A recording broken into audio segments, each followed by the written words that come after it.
Hi everyone, I'm Robert. I'm a painter and an art instructor. Welcome to my YouTube channel.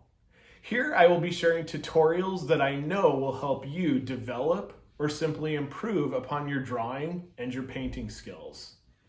If you enjoy what you see, I invite you to like this video and subscribe to my channel, where I'll be posting more videos with cutting-edge tips to help you become a better artist. I also teach weekly private online drawing and painting lessons.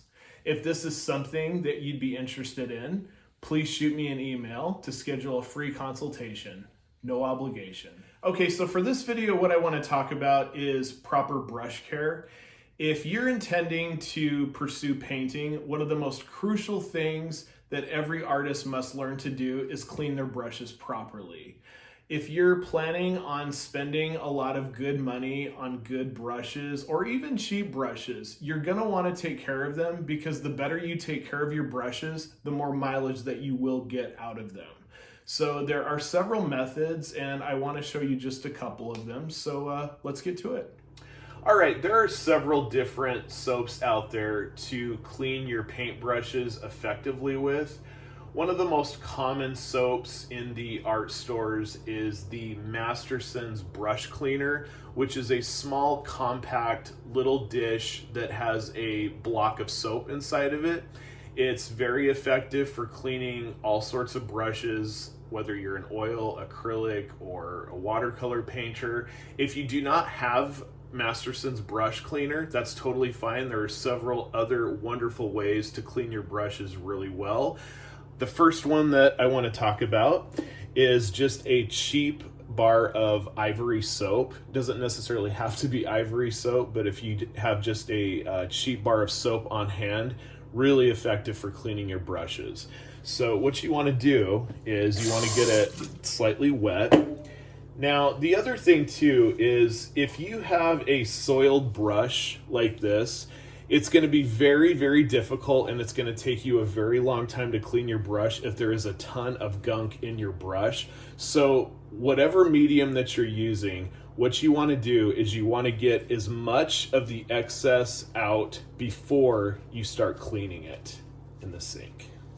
Okay, so I'm just using a paper towel just to get all of that red pigment. This is acrylic paint. Trying to get as much of that out as possible so it will be easier to clean. So then I like to use cool water, and then you just want to swish really good, swish that around, and then just pull that paint out like so. Give it a good rinse. And as you're rinsing, continue to pull that paint out.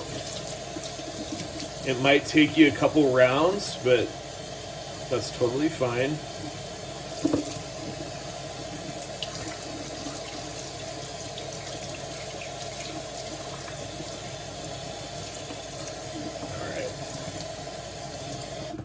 All right.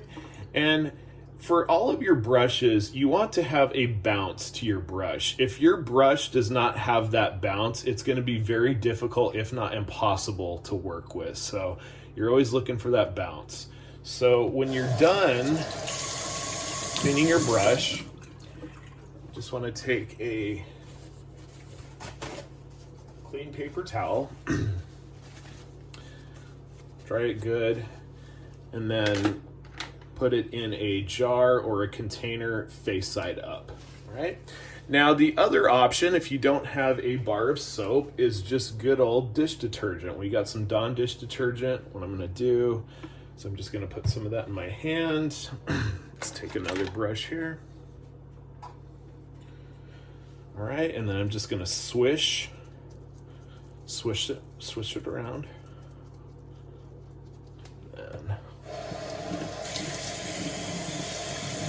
Now, a word of caution: if you're using the kitchen sink to clean your brushes, try your very best not to have the water blasting at full force, because you're just going to get a bunch of paint spatters all over. And the other thing too is make sure there is no food or dirty dishes in the sink when you're cleaning the brushes, because you just do not want to cross-contaminate paint with food. Okay, so we got some pigment coming out of there, and then again, just pull out. And again, it might take you a couple rounds of doing this, but just be patient. It'll come out.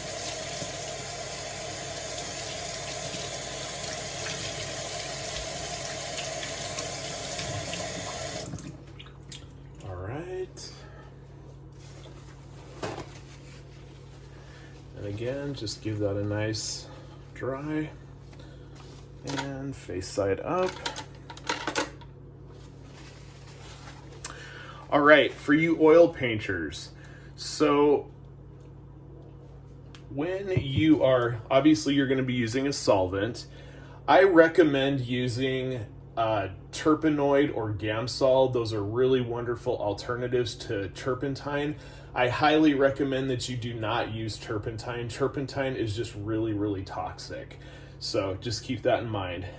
What I have right here is my Turpenoid can. So I'm gonna do, so I'm just gonna unlock this.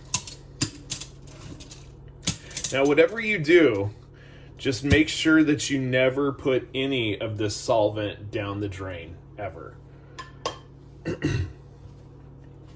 So let's say I just finished a day of painting oils.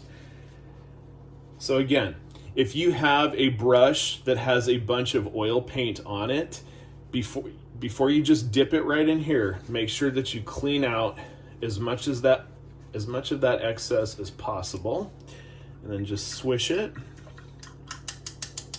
and then just pull out as much of that paint as you can. All right, I'm gonna close that up.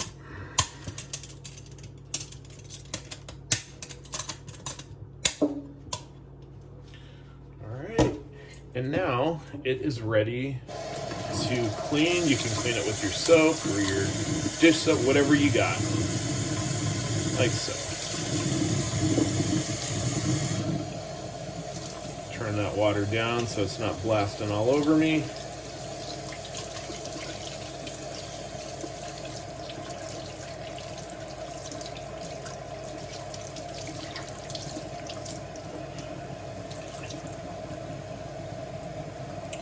All right.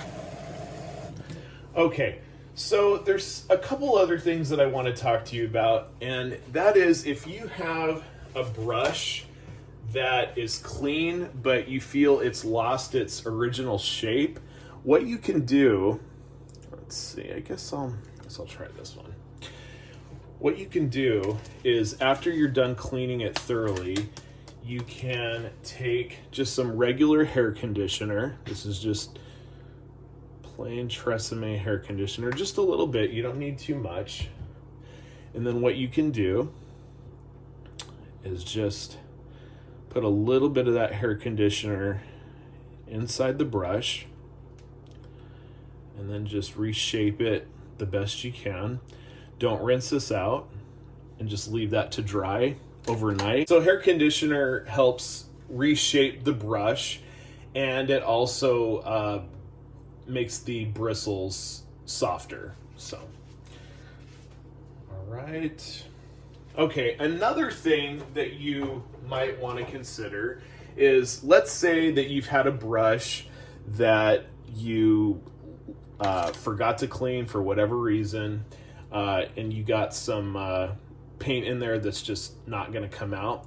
You can always try using a tiny little bit of isopropyl alcohol. Just put it in a little container and let your brush soak just for a couple of minutes, and just try and remove as much of that pigment as you can, and then rinse it immediately.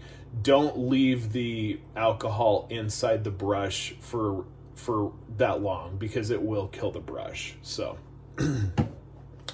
now the other thing too to keep in mind is, try to refrain from leaving your brushes in water or solvent for extended periods of time, because if you leave a brush in, like, let's say water overnight, this brush, what's going to happen is the water is going to get inside where the glue and the wood is, and it's going to rot the wood, and it's going to create a permanent curl to that brush, and you don't want that. So just try to not leave your brushes in solvent or water. All right, and there are several ways right there to clean your brushes, and just remember, if you're going to be buying expensive brushes, you're going to want to take care of them, because the better you take care of your brushes and the more you wash them as consistently as you can, the longer you will have them and the more mileage that you will get out of them. So, thanks.